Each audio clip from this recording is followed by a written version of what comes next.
But so yeah, with this, without having video though, we're not really going to be able to do the one-on-one sessions such as I've been doing with some other people. So this is going to probably just be more like just a conversation about what's going on. Not as much role play, if that's okay with you. Although I do have some stuff that I do want to do leading into and kind of as that prologue for you. Cool. All right. So first, I got some questions. My first question is, Lucas, is that a last name or a first name? I don't recall. Oh. And I remember, because I found the old character sheets, that this originally was the name Tiratrix. Okay, that doesn't even ring a bell. I have no idea that would be the name. Mm-hmm. I dove into some archives and I found it. Wow, I must have been drinking at the time. Lucas, let's weigh it off the tongue. Lucas does make a nice surname. Makes a nice person.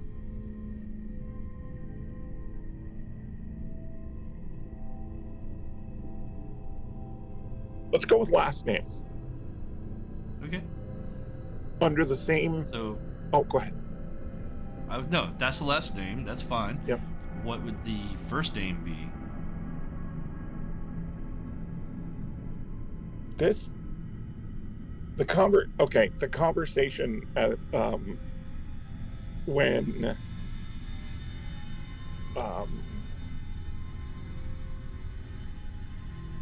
at the beginning of Captain Marvel. Well, what's your last name? Fury. Well, what did your mom call you? Fury. Lucas. If it's 2 syllables, what would his first name be?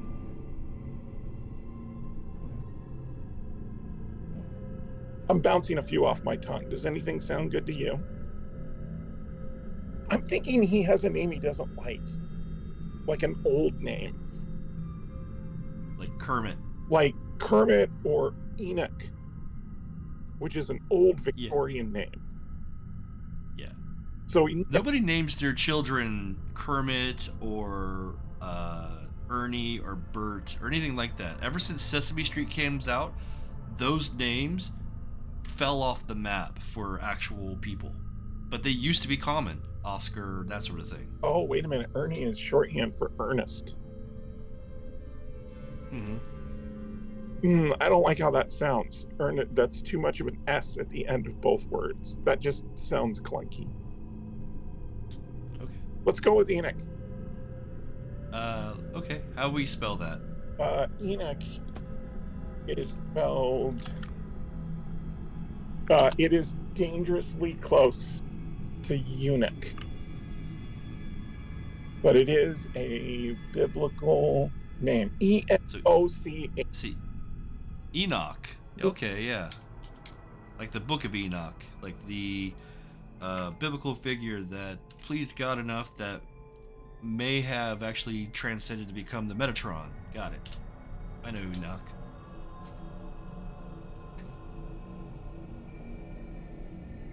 I could see being teased for that name. Exactly. So he goes by Lucas. Got it. Works for me. Okay, cool. That answers that question. That's a good one. Next, did you have a chance to play with MetaHuman for making a character model? Yes, and that's my side of people think that I'm a tech nerd. I don't. Well, thank you, because you know me. See, if somebody, oh, you're not really a tech nerd, it's like, well, then this person knows me. Not really good at it. We can go into a detailed description, and I actually I have faith in your artistic ability to bring this up. Okay. Okay. Yeah. So I will make a token for Lucas. What is the physical description? Because I don't know if we ever really got into that. That we did not. I would say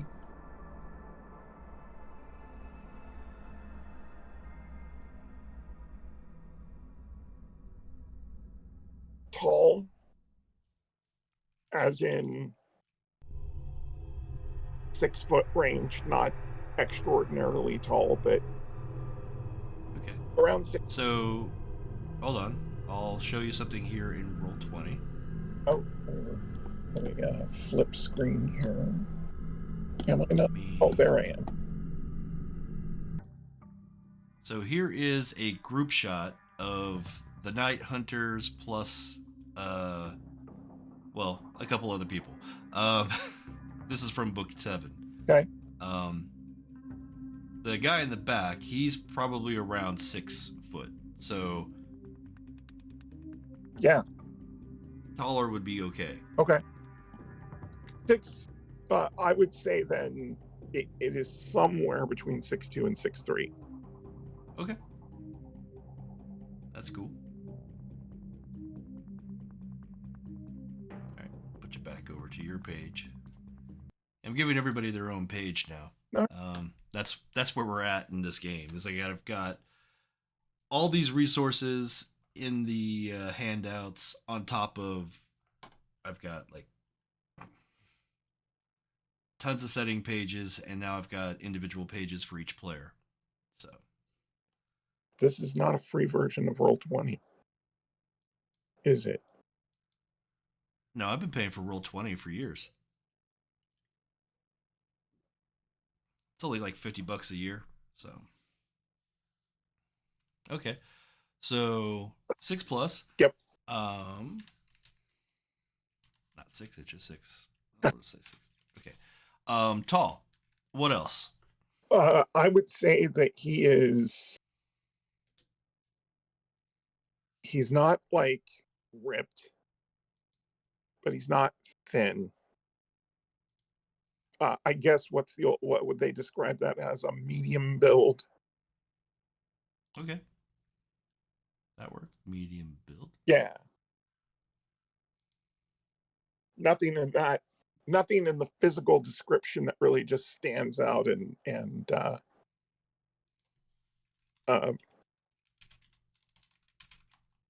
makes him stand out if he was in a group of people. Okay. Let's see. Also,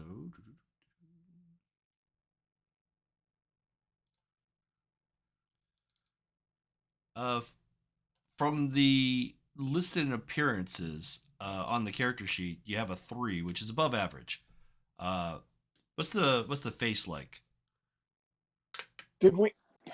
Oh, I'm trying to get to. That's not it. There we go.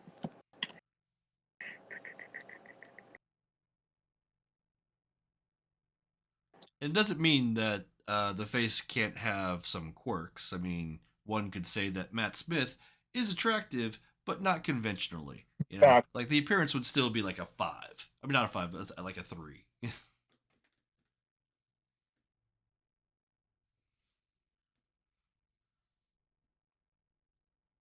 And I only mentioned Matt Smith because that's the kind of the model that we were basing some things on.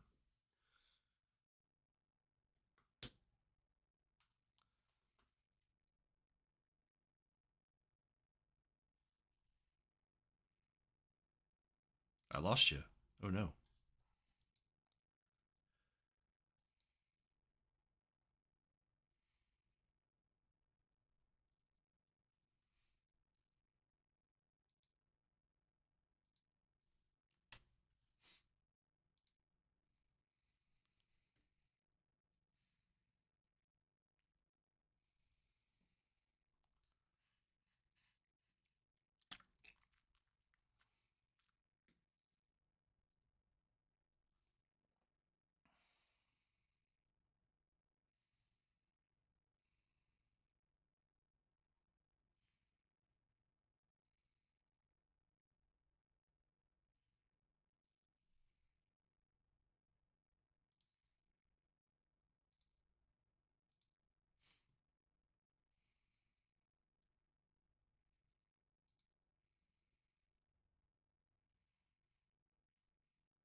Okay, how's that?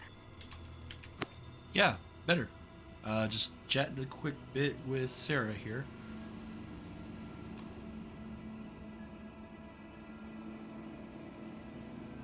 So what, your phone died on you? Yeah. I could have sworn I had more battery life, but then again, video call probably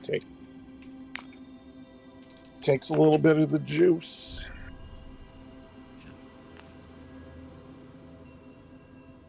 Yeah, that is accurate. All right.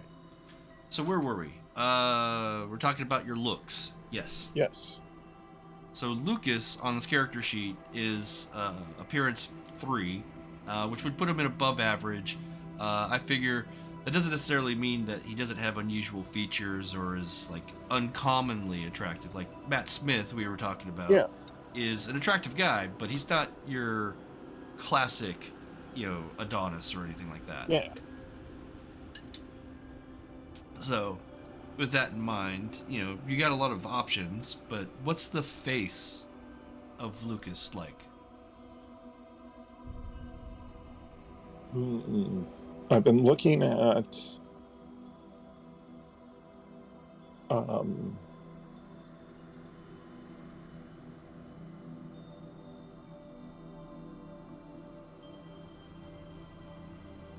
I've been looking at pictures to try to get an idea, but they're useless in this regard. Is it? Oh, I mean, wait a minute.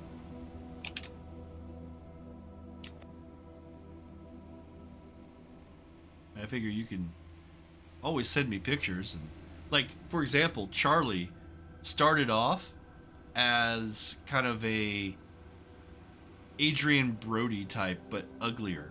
Okay. Big nose, long features, and that's how we ended up with the goblin face that is Charlie Newell. Billy says hi, by the way. We're at her birthday party 2 nights ago. Oh, nice. What birthday? What? How old is Billy now?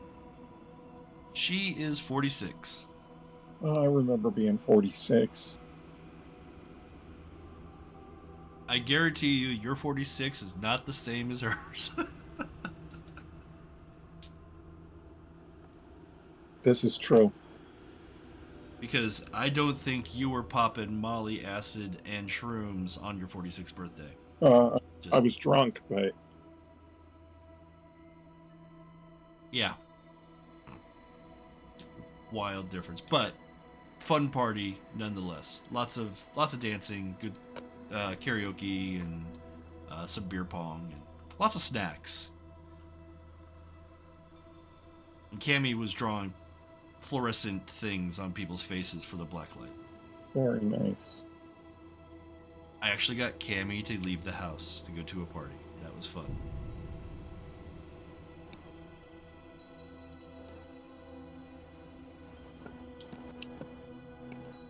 But if you've got pics, you can always send pics. Like that. Happen. Yes. Pics or it didn't happen. Here's another option. Just doing a generic search for 40-ish year old male. All right.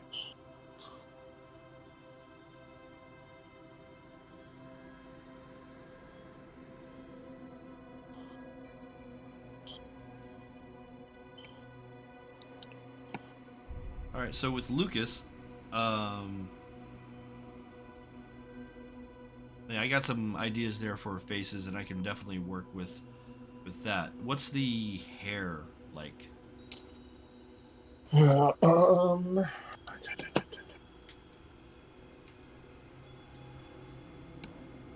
think it would be like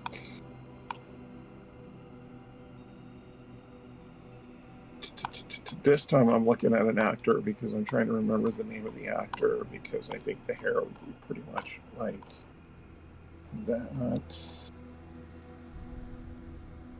No.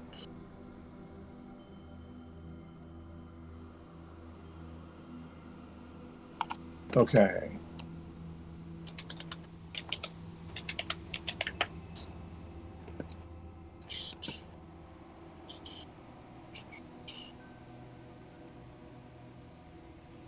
Okay. So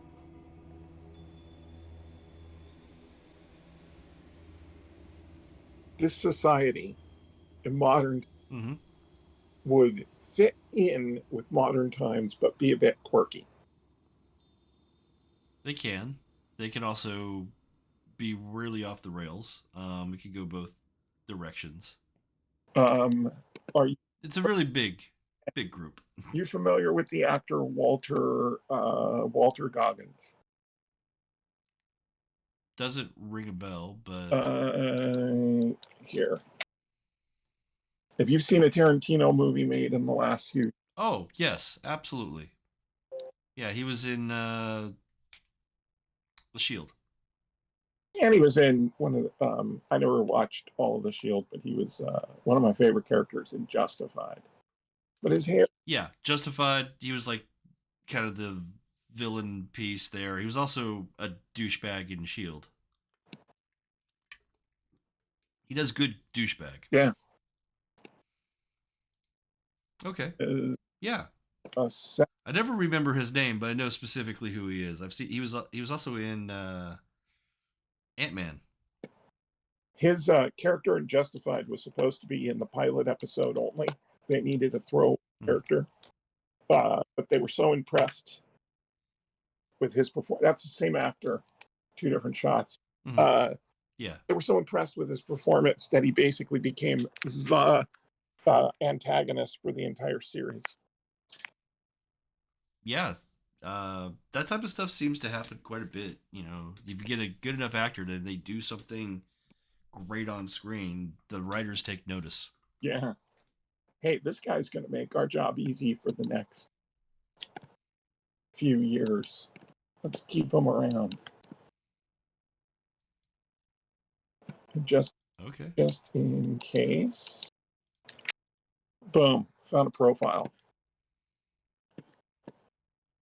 Cool. That works for me. I can definitely use that to make a metahuman. There So you go. all good.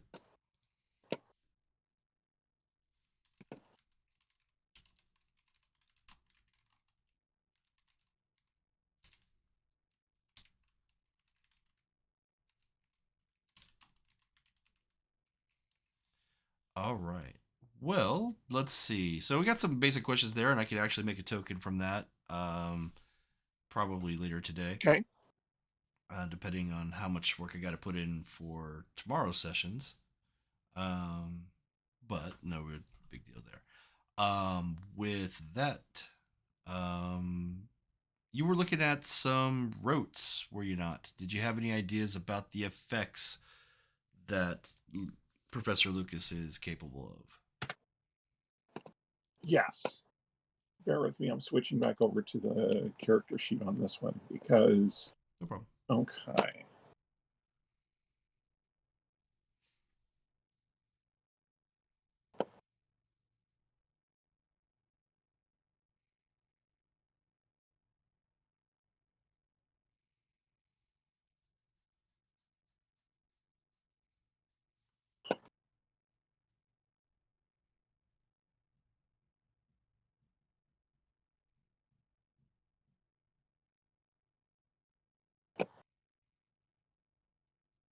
Okay.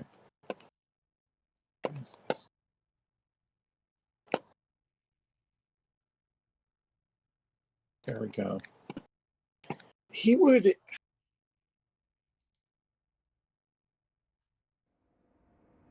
use common, but sometime you are playing music in Roll20 right now. I am. Okay, I Yes. just wanted to make sure that something on my computer was not running. Um, Sorry. oh, Yeah, I all right, keep play away. music in Roll20. Yeah, play away. He would be using things that would be. I hate to use. Man, what was that expression? That I even forget what that was. But like, for example, um, what would he use if he needed to observe something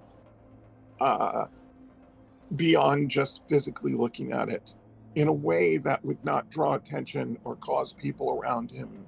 We want to avoid paradox. Right. Paradox. Camera. But he wouldn't have a Right. normal camera. He'd have like a Polaroid or something like that. He would have something older.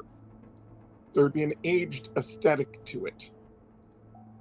That would then, in fact, become something that he would use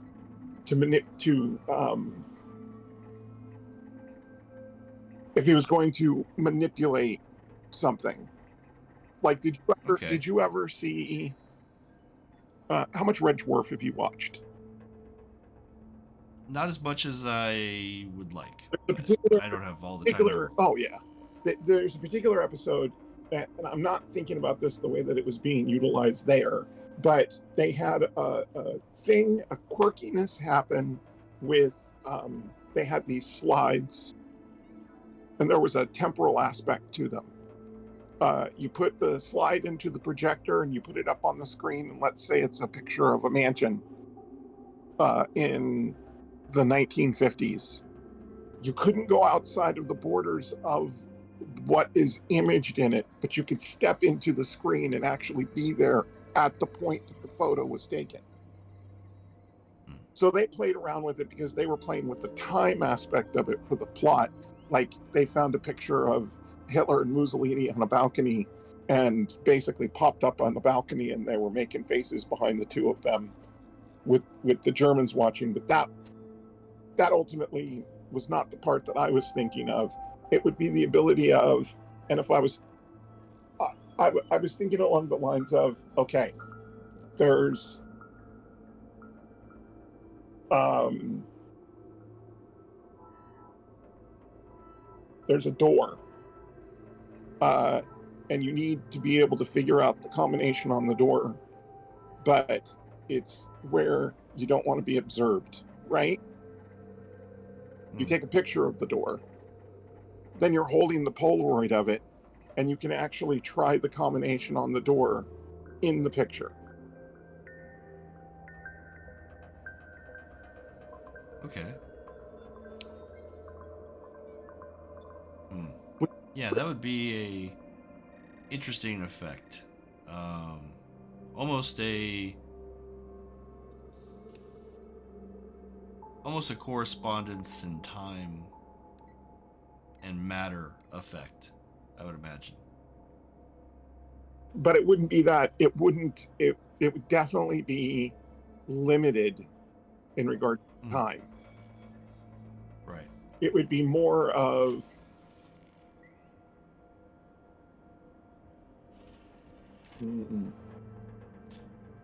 yeah. But the gist of it, that was more of just sort of like an add-on to it.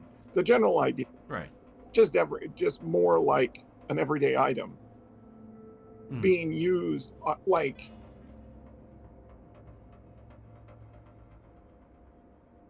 It's so like, I think the aesthetic definitely works with like out-of-date technology, but futuristic results. Exactly, because the key is it regards it more so matter than time. So I put together this image in Roll20 for representing the workbench that Lucas has. And I think that kind of meshes with the description that you're going on with, like how he approaches the aesthetics of his technology. Yeah. Exactly.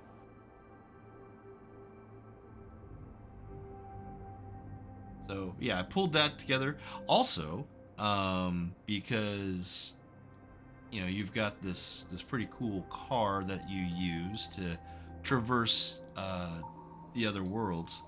I did also, instead of making a scene for it, I actually made it a token because I figured it's almost like a character in and of itself.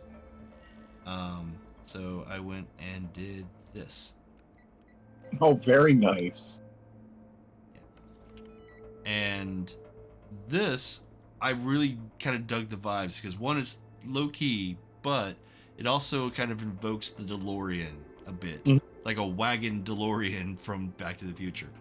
Yes. And I figured the top rack could definitely house a bunch of different tech that Lucas would use. But this is a convenient storage space. Oh, I dig this 100%. Though I'm sure the car can transform to some degrees, like the wheels will, fold in and let you hover, that sort of thing. That's freaking awesome.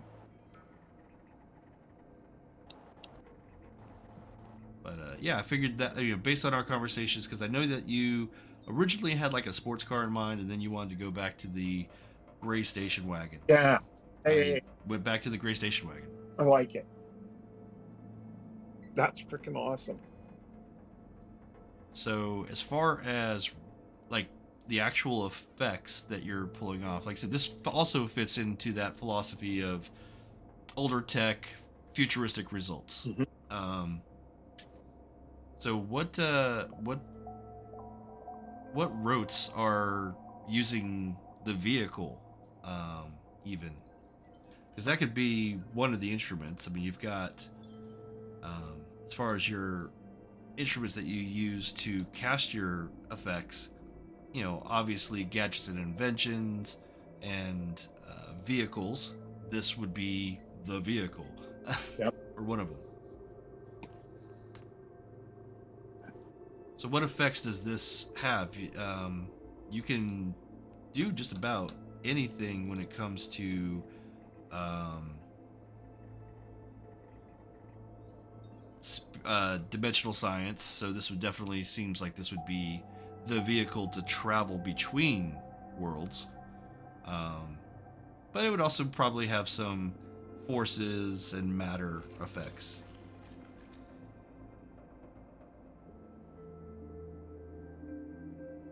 And I don't know how much you've had a chance to look through the Enlightened Grimoire, or the website. Not as much as I would like. Um, for forces, an example, please. Forces. Let's see. I can read it from the. So on the right side, under all the handouts in player resources, I should have a section about the spheres, and down forces. Um, in game terms, forces-based attacks inflict. Oh, that's just. Sorry. Let's just do more. Okay.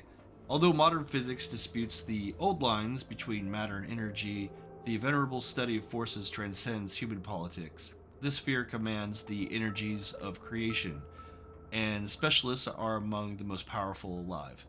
In On a metaphysical level, the forces sphere commands energetic patterns: fire, air, momentum, gravity, radiation, light, sound, radio waves, kinetic elements that shape and channel earthly forces. So that's kind of the basics there. Um, with two in forces, you're able to manipulate and touch um, those elements, but not quite able to create or transmute. Exactly. But as I'm looking at that, she could weave minor protection spells, force fields. Mm-hmm.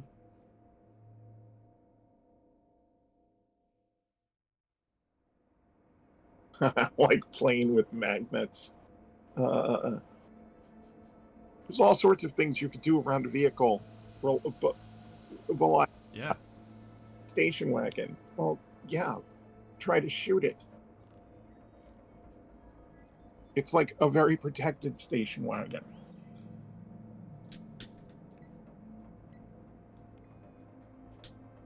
Shadows can be gathered. Like you could just park it on a dark side street. Nobody sees it. because it literally just pulls all the dark around it. Yeah, absolutely.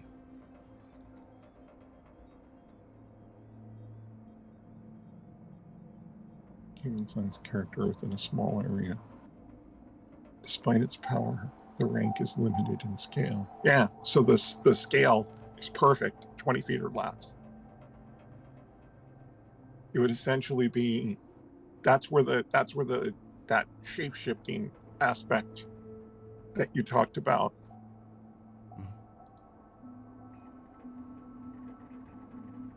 Okay. Yeah. Yeah. So you're talking about like some sort of like invisibility or cloaking. Exactly. Invisibility, cloaking, for a particular something's happening, and for a particular thing, an inconspicuous thing. Why am I suddenly having a problem with that word?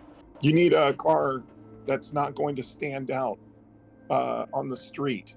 Oh, well, suddenly the station wagon doesn't look like a station wagon anymore.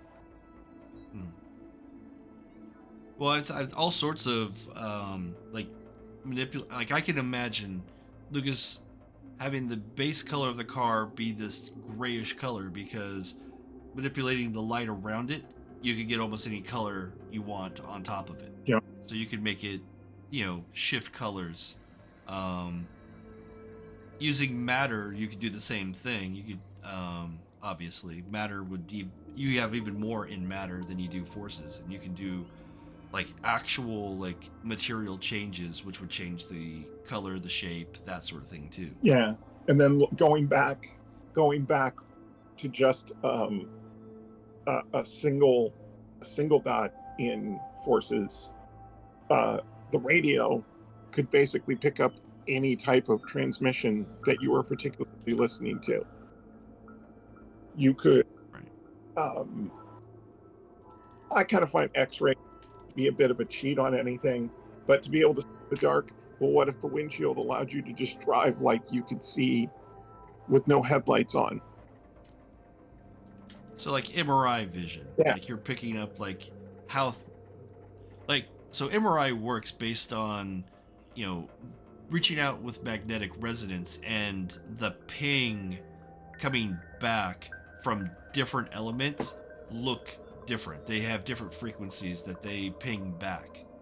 So you're able to penetrate and, basically sense beyond, what is in the visual spectrum.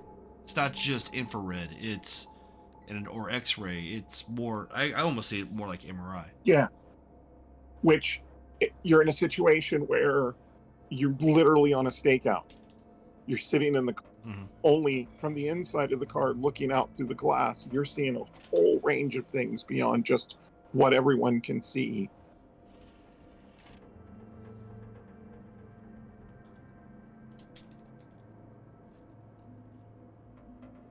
That's pretty badass. Yeah.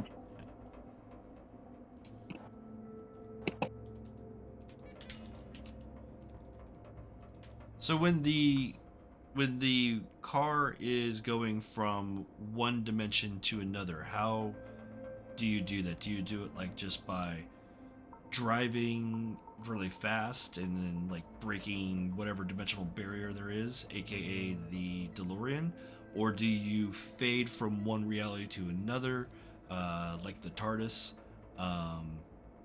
Do you fold space in front of you and open a portal? What's the method of transit? Okay, so here I'm going to need to rely on you for your knowledge of this. The different planes within the world of darkness are analogous to planes that people familiar with D&D would be. If you're talking close not to the prime, really, but because so go ahead. It seems to me that some planes would be a little harder to reach. Some planes would be relatively easy to reach. It's just like, oh, it's just right there. It's just right next to us. Whereas some may be a little more involved. Um, more or less. So this is some really strange stuff, but when a when a mage is trying to move from the material to the past the gauntlet to the other worlds, there's the penumbra.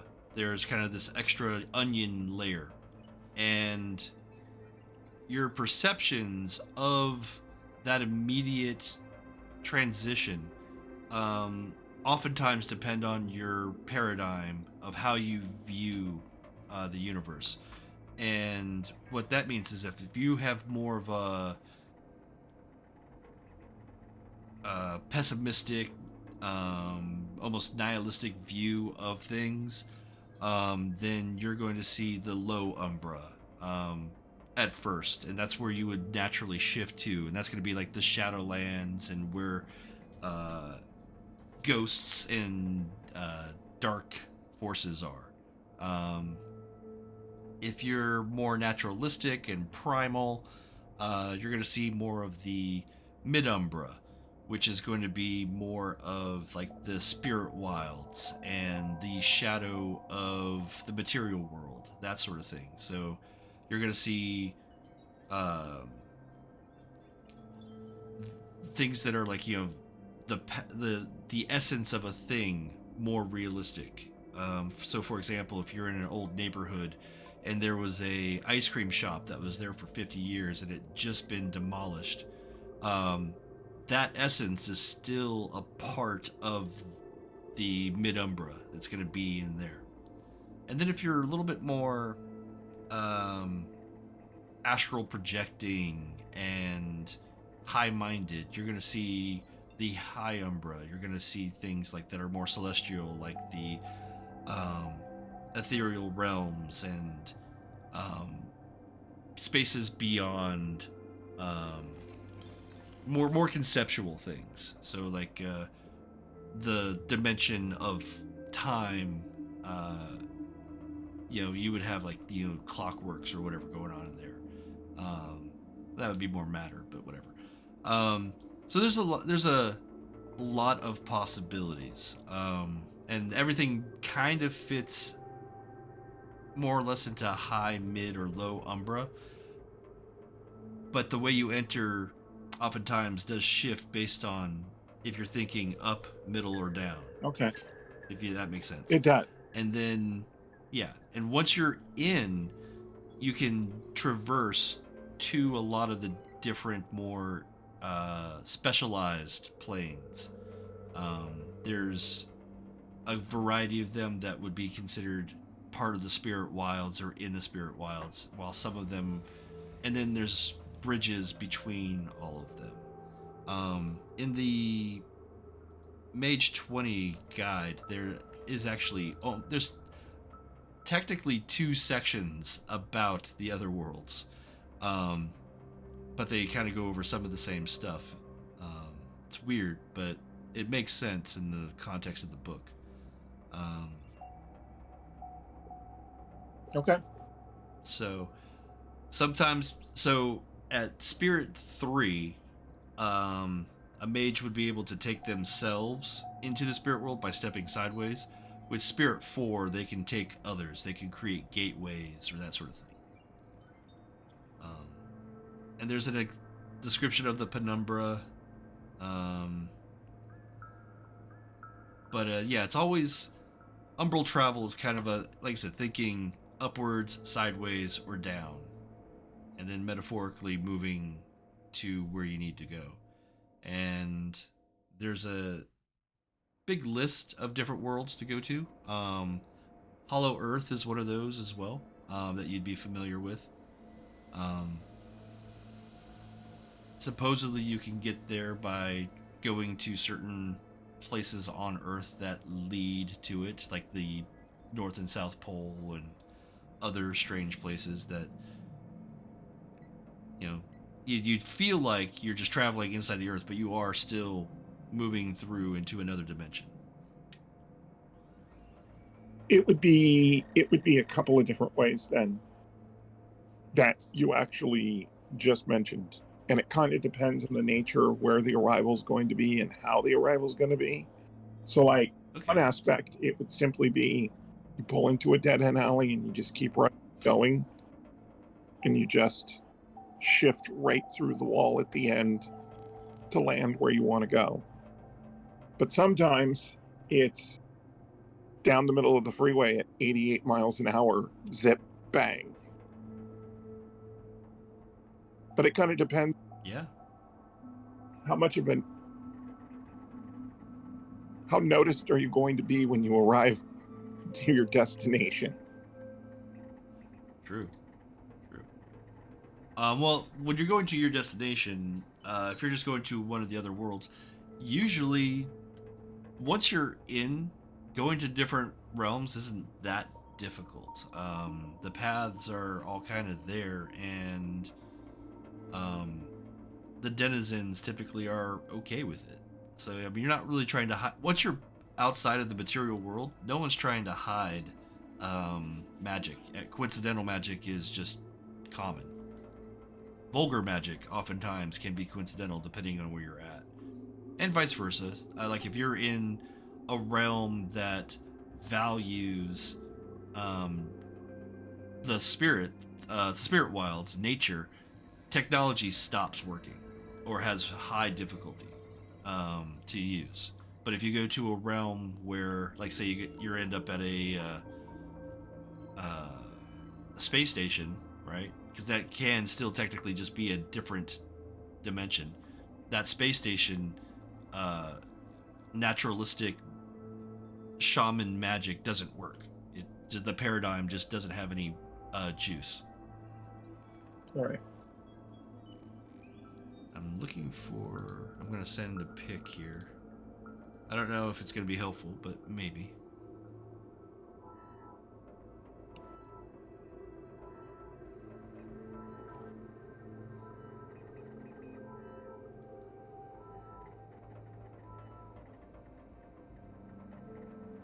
Gotta find it first.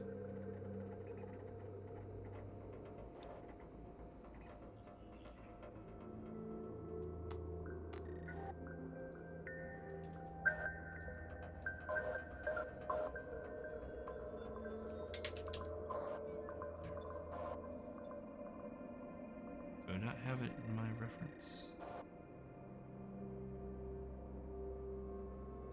There's also the digital web, which you, Lucas, may not necessarily be as in touch with it, because that kind of works like this virtual reality universe, almost like the Matrix, but bigger and definitely more aware that it's, you know, a digital Oh, I place. almost feel like Lucas's relationship with that would be very much like my relationship with the cloud. Mm.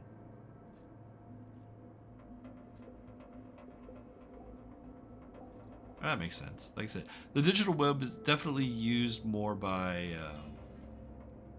computer hackers, that sort of thing. Uh,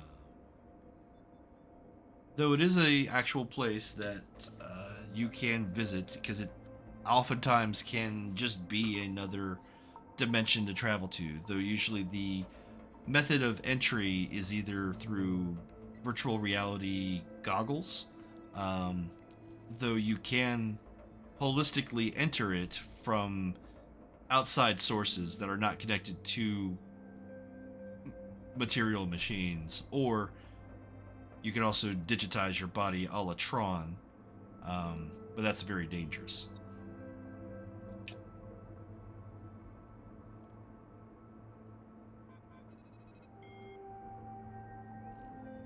Okay, I don't know if I can find this picture. Honestly, I feel like his virtual reality goggles would look like viewfinders.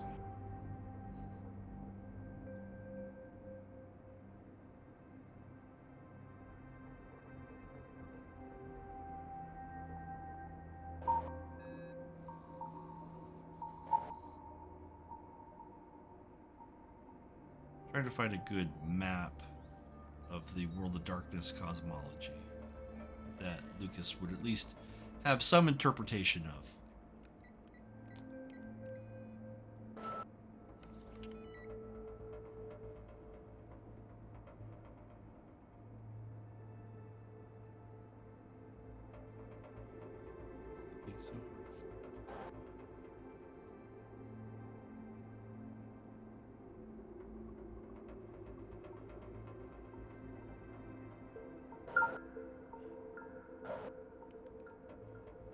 I have too many images on my computer to go through. Yeah.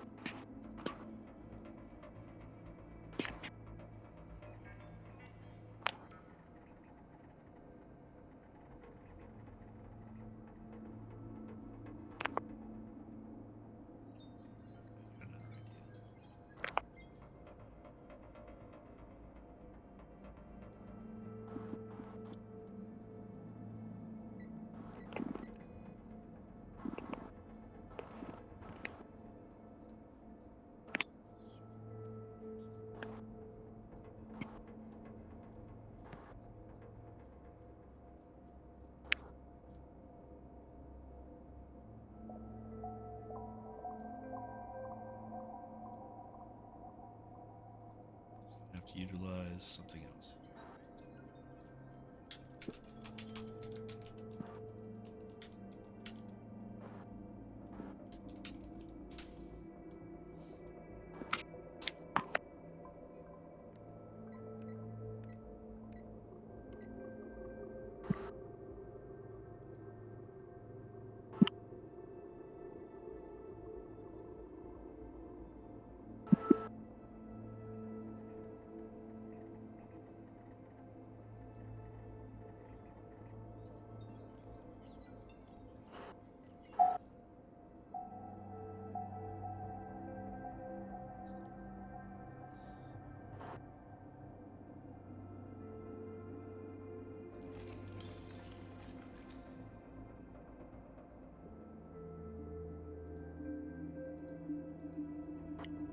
It's hard to read.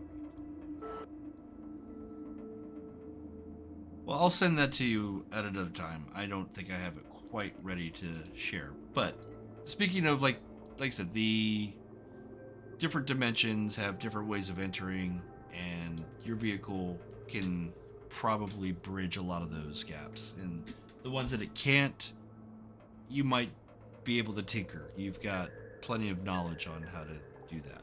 So Yeah. Not gonna get too hung up on that. All right, where was I?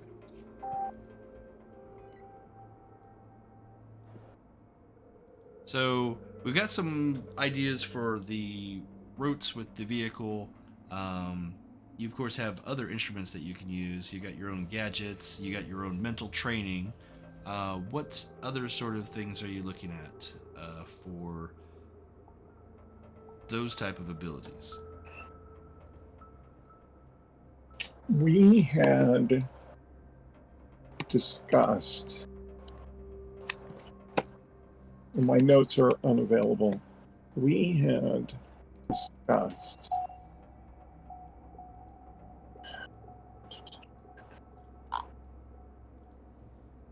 not necessarily, because it would be terribly cliche, something along the lines of an all-in-one type. He would have like a Swiss Army knife. Right. Yeah. There was the. Right. It was the Plateau or Play-Doh that you had. Yeah. Kind of a multi-purpose. I think that I mean you could definitely have something like that. Like I said, if you're using your senses and you're using a camera per se for taking a look at a thing and saying, I see temporal energy, I see this here, I see, the electricity that's it being used, and I'm also seeing some weird, entropy, whatever. That could be a thing that could be integrated into Plato, or Plato could be a Ziggy-like device from Quantum Leap. The car, it's Vicky. Yes, the car is Vicky. That's right.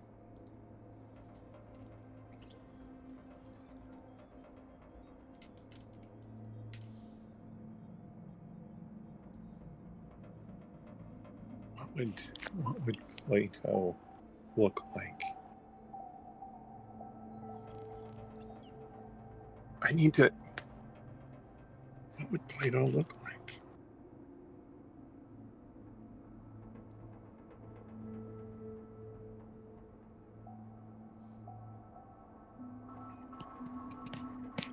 I'm thinking. I honestly think it would be a Swiss Army knife.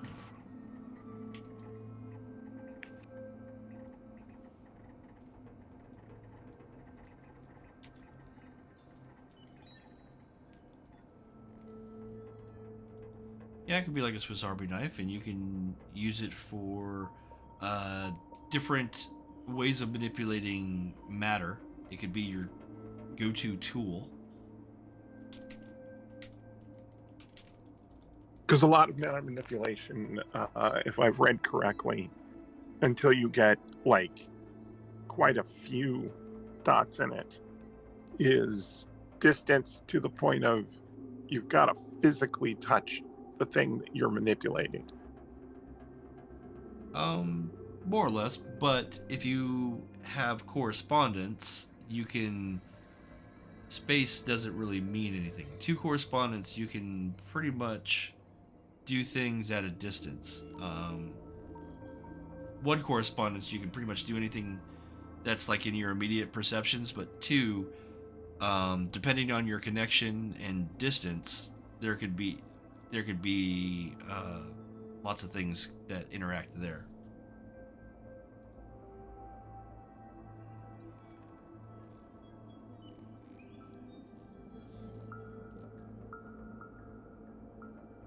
By adding 2 life or matter to rank 2 correspondence, the mage can grasp small items or organisms, house cat sized or smaller, and then pull them through tiny holes in space. So that's where the camera would be. You take a picture of something at a distance. It's like it's way over there, right? Yeah. And he's got the Polaroid for it. He can just reach in real quick to the thing. Here it is. Yeah, with 2 correspondence, you can have a device that you can use to basically grab stuff from your house or whatever. It's your bag of holding almost.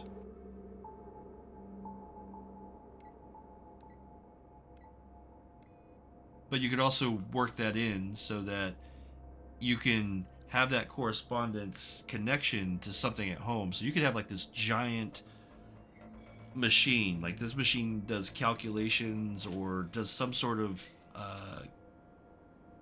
material work, and then you can have Plato as your in-person interface, and that correspondence is still pulling from the larger, more ridiculous tech. And maybe sometimes the connection doesn't work all the time, which is why sometimes, spells fail. Yeah. And again, using Plato as like your tool for manipulating, matter in your general vicinity, whether it's directly in front of you or across the room, it could be. I mean, I'm not saying it's sonic screwdriver, but maybe it has a weakness like wood. I don't know.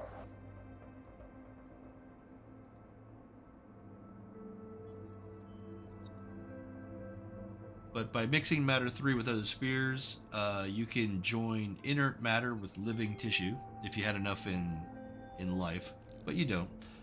You can disintegrate something into dust. You can shift objects with the power of thought. So in combination with matter and mind, you could get some telekinesis type stuff. So you can lift heavy objects, things like that.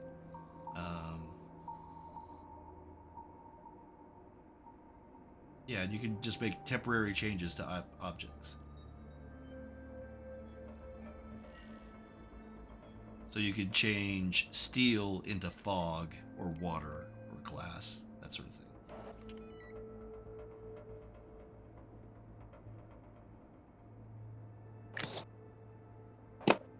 So I think Play-Doh's a good overall tool, and you don't necessarily have to have rotes to do specific things. You can still do in the moment casting, especially with something like that. It's very situational.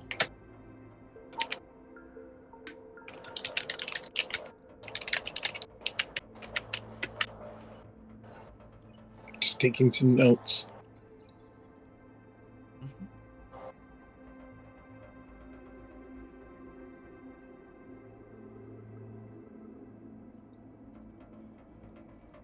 But yeah, if you get a chance to go through the website for the Enlightened Grimoire rotes, that'll get you some really good ideas, I think.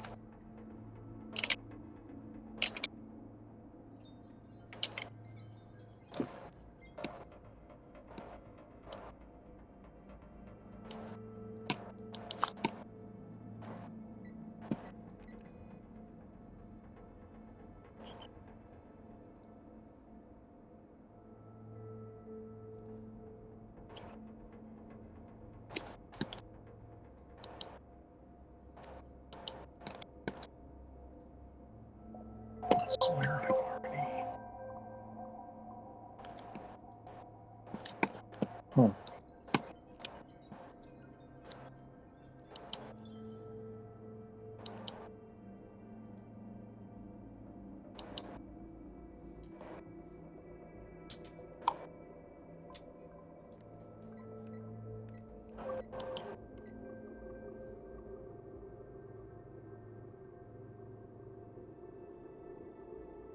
So you've got your Swiss Army knife. Was there anything else you were looking for, rote-wise?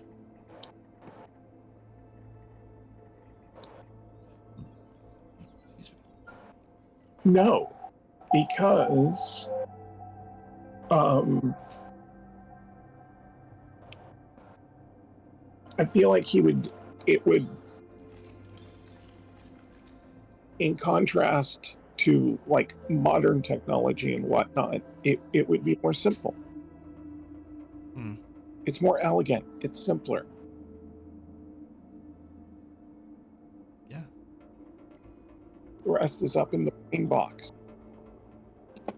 Love it. Okay. Let's see. Okay. With that, let's.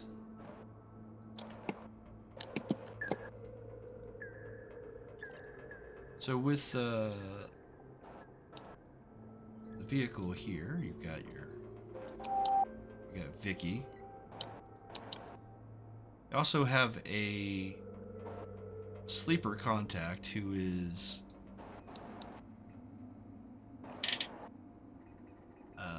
Milburn Humphreys. Yep. Bit of a conspiracy theorist. I went ahead and made a token for him.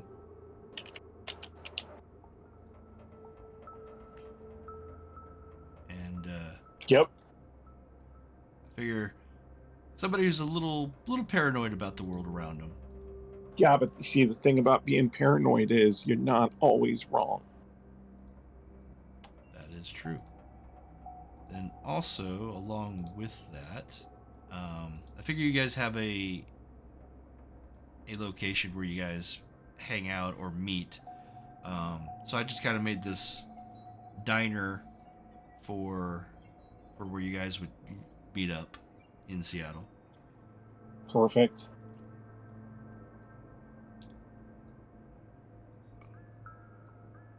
Yep. Just a little dive diner.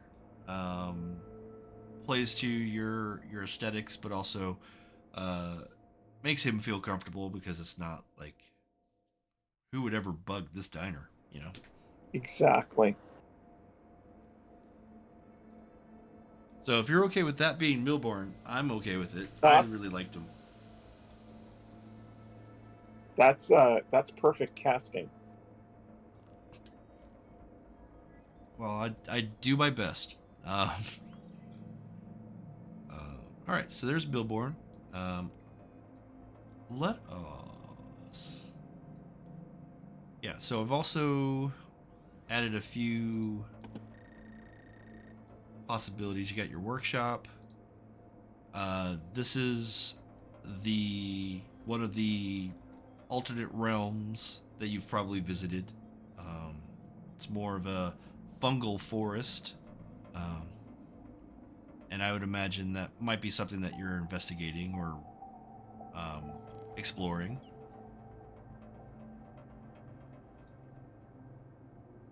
Because I know Lucas seems to be.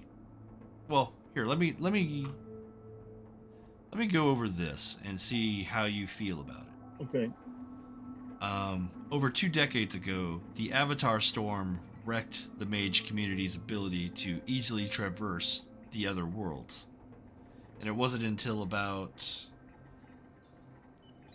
10, 11 years ago that the storm had subsided, mostly. It's still little pockets here and there, but it's still dangerous to travel. But not as dangerous as it used to be. Many masters had been lost in that initial torrent. But because of this, the landscape of the greater cosmos has shifted. Not everything is where it was once before.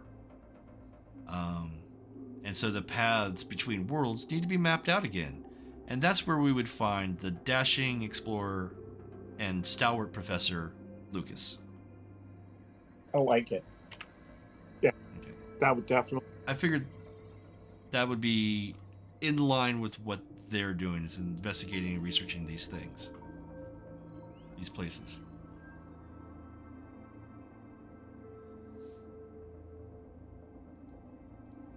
So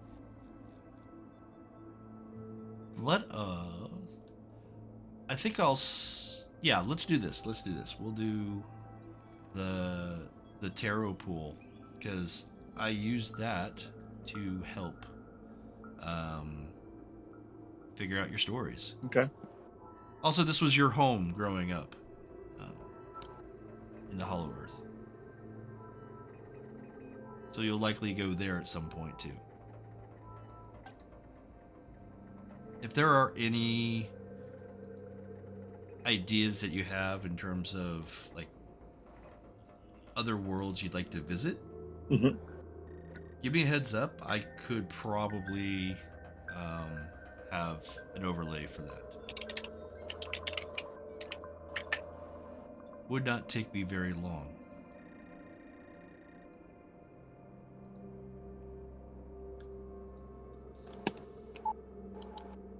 But now, at this point, I think it would be really good if we pulled some tarot cards and kind of see how your current life and everything is going, and possible futures. Oh boy. So, on the far left, you can right-click on that card and choose flip, and we'll see what we got.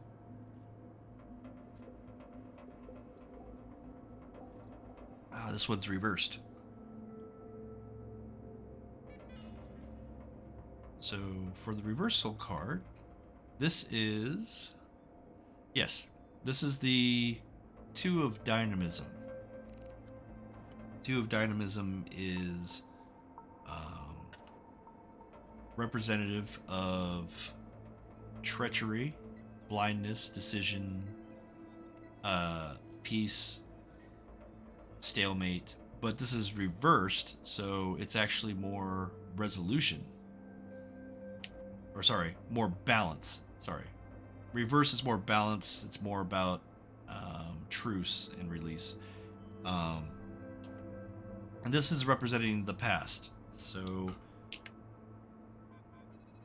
how in the past have you reached a balance or a stalemate in things?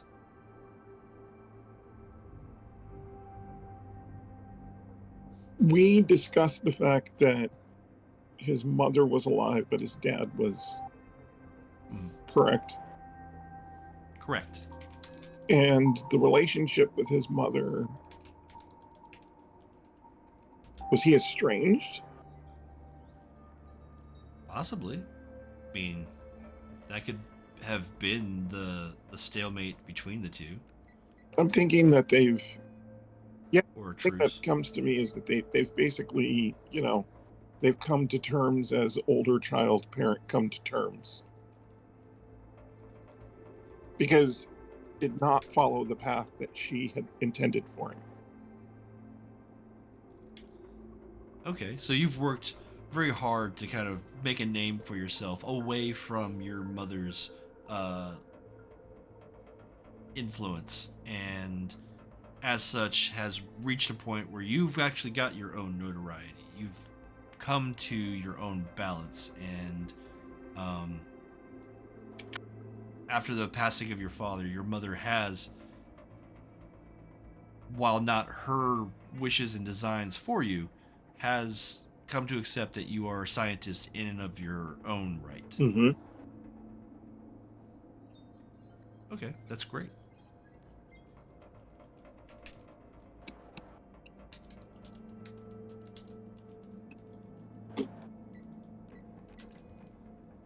Capital S scientist. Okay.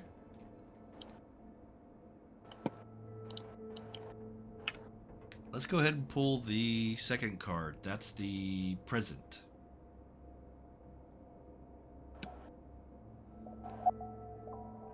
That is Luna, also reversed.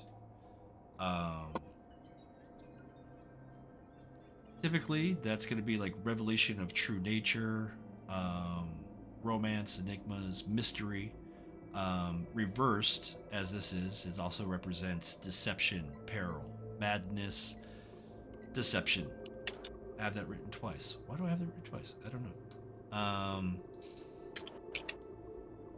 It also has a high association with intuition and quiet.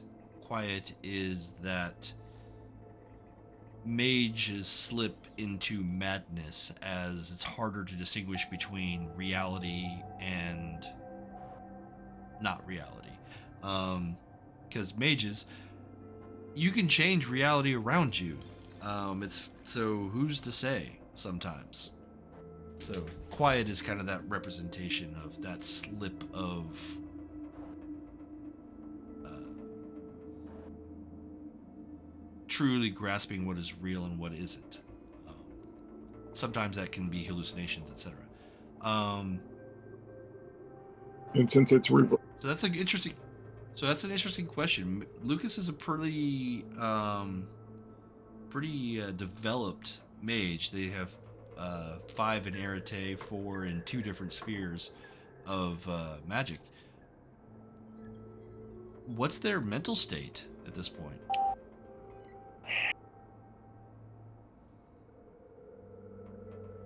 and this card in the reversed position is not that it's inherently good or bad, leans to there's a darker thing here, correct? Right. There's illusion, peril, madness, some form of deception.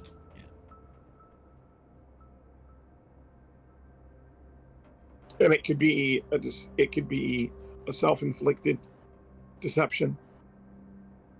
Yes. Like there's as he's going about his work, maybe he's too optimistic. Maybe he is a puzzle is unfolding in front of him, but he doesn't want to admit it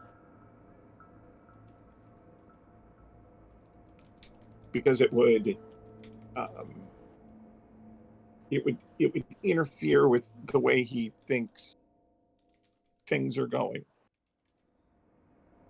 The results are showing a truth that he doesn't want to accept. Exactly.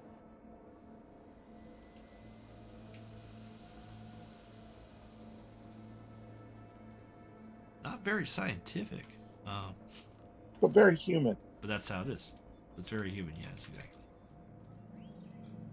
So, as we're going into the next chapter, I am setting up a catastrophe for Seattle. Um, Not telling anybody this in character or otherwise, but I'm telling you because we're doing it this way as opposed to actually role playing it out. Mhm. Um, Essentially, from everyone's perspective, there have been strange light phenomenon that has been over the city. Um, some people describe it as the aurora borealis, but it's far too south, um, and its motions are not in line with Earth's magnetic field, so it doesn't follow the same rules as the aurora borealis. But it has some similar vibes. It also looks a little bit like um, bioluminescent fungus, just kind of there in the sky.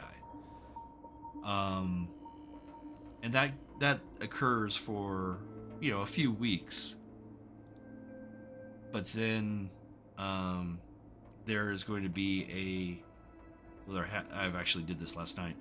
There is a massive meteor fall, it seems like. And it hits in the Pacific Ocean, and also bits and pieces fall into the Puget Sound.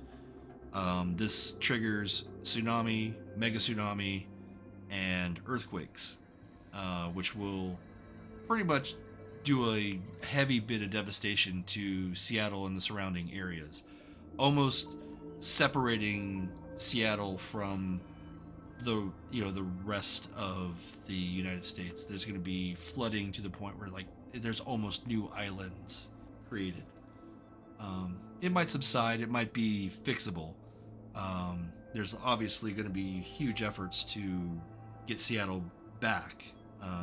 This isn't the first time that Seattle's had tragedy and been rebuilt from the ashes, literally. But that's where we're starting, is everybody's kind of going to have to deal with this initial catastrophe. So that plays into a bit of the present. And I'm imagining the lights are what Lucas is studying before the catastrophe. But I don't know. There could be other things going on. What is the thing that what is the thing that Lucas thinks the lights are?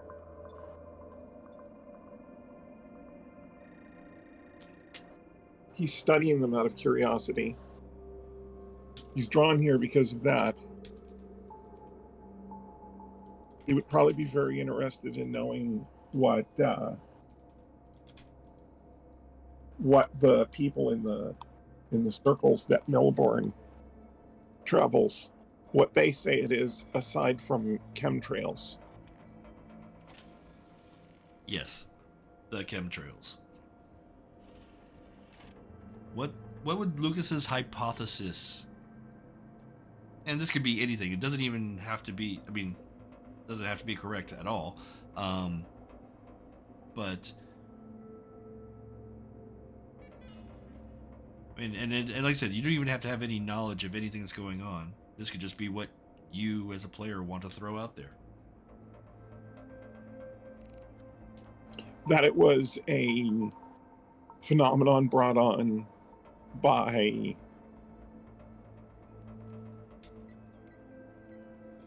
a weakening between the wall between two dimensions. Okay, so a weakening of the gauntlet.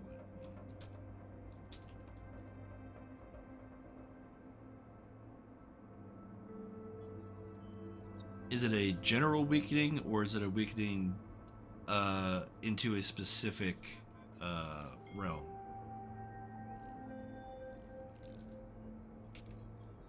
His theory is it's marking the arrival of something from another dimension, but it's moving at a completely different, like, this could very well be from the other side, like a flash, and then it's done. Something is coming. is the theory that he's working on, which he kind of got the idea from Melbourne was talking about aliens. Okay, cool. I dig that. Now, let's go ahead and pull the top middle card.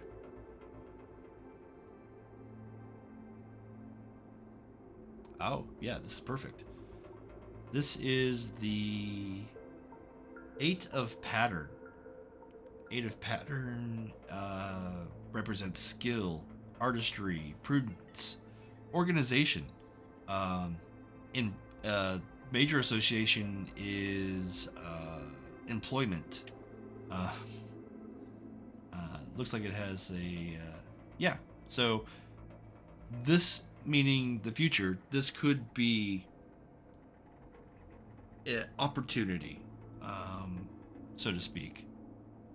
So not much to talk about with this card. This is something that I will figure out. But this is I really like that where that's going. Let's go with the next card over. This is the Core Reason for Circumstances tarot card.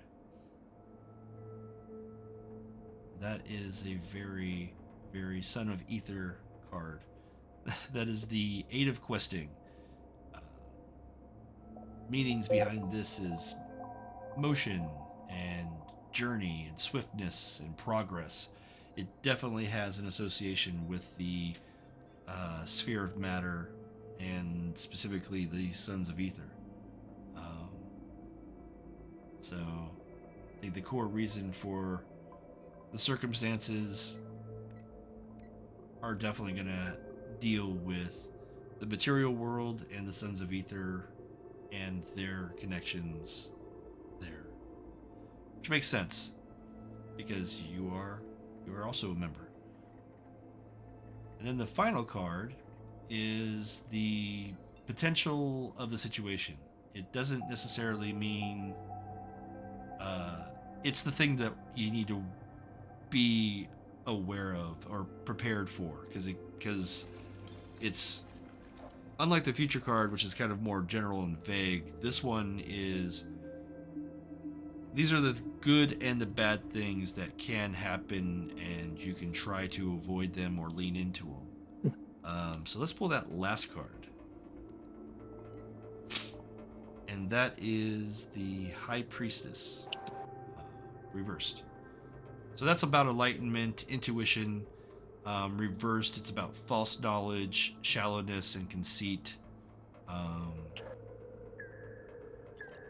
So there is a potential for that false knowledge, which, again, I think we talked a little bit about, like, in the present, you have some ideas that are starting to show that they may not be as solid as you believe.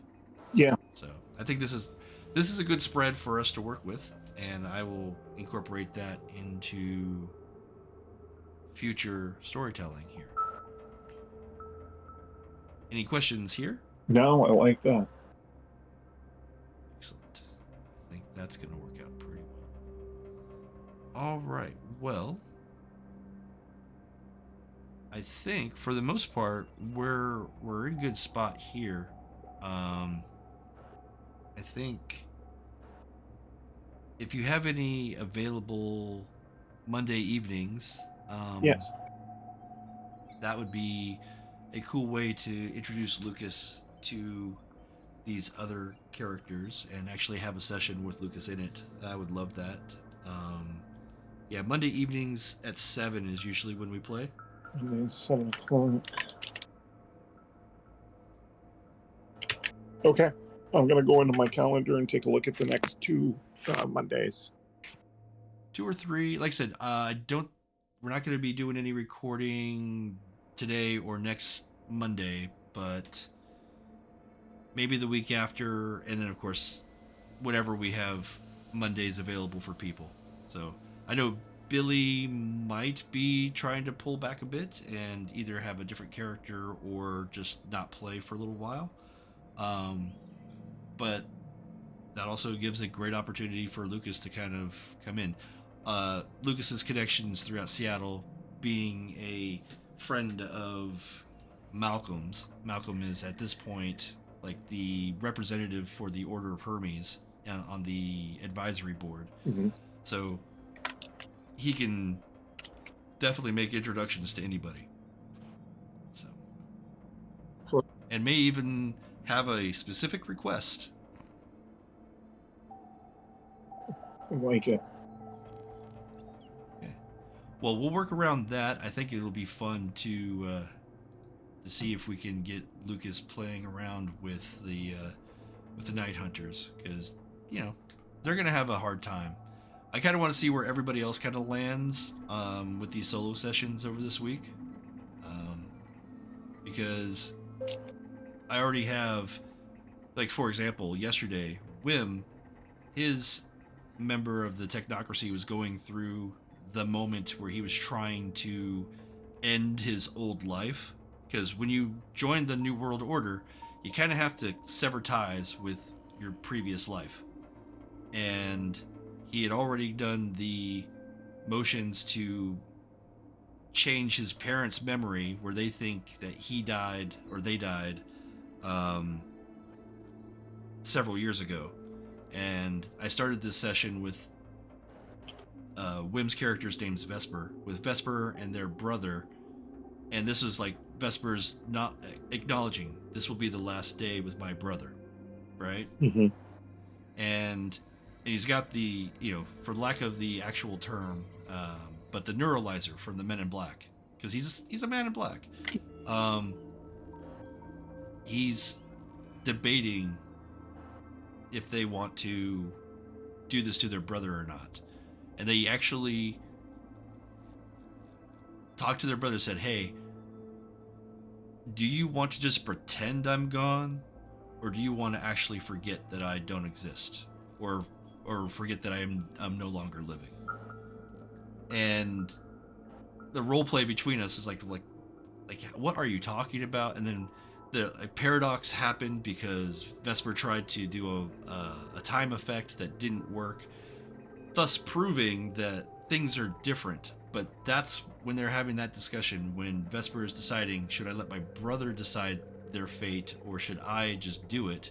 And deciding to let their brother make the decision is when the tsunami hits.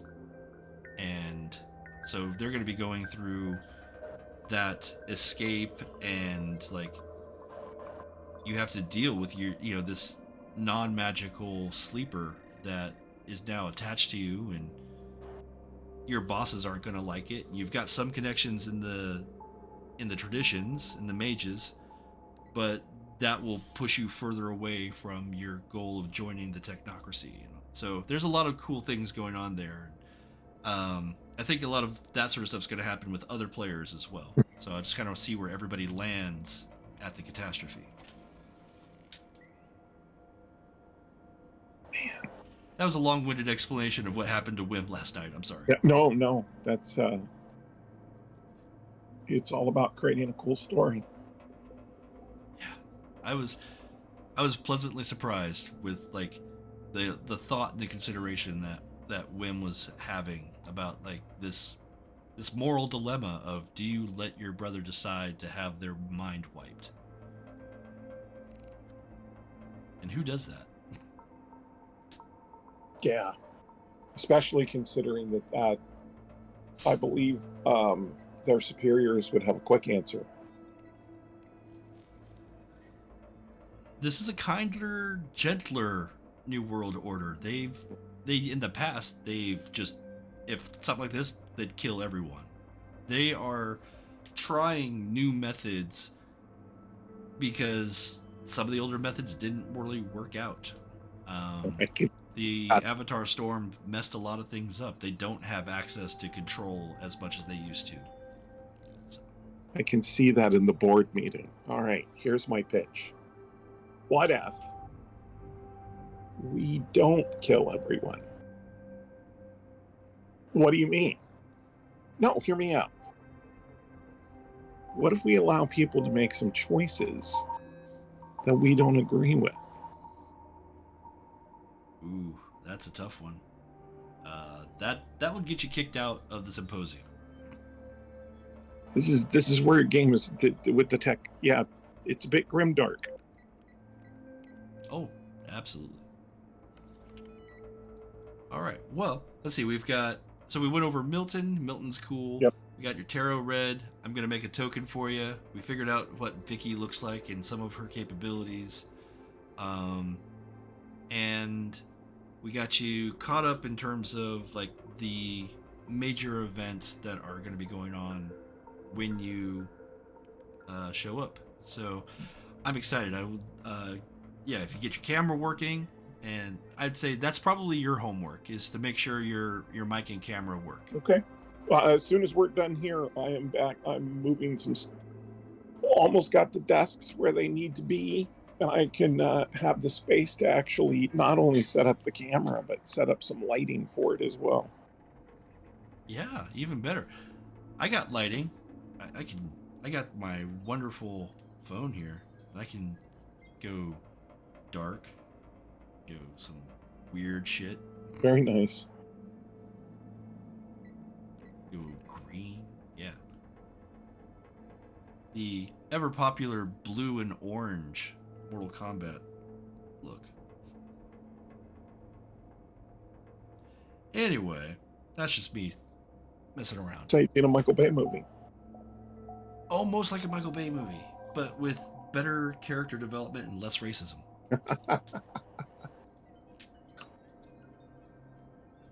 Anyway, this was great, and we got some good snapshots here, and I think we'll be able to utilize that for the next game. I will be in contact. Like I said, it's probably not next week, but the week after, or the week after that. One of those two. Perfect. Okay. I'll All right. my calendar, talk to Hannah and Logan, make some arrangements. Sweet. I'll let you go. You have a great night, and I will catch you next time. Okay. All right. Have a good one. You too.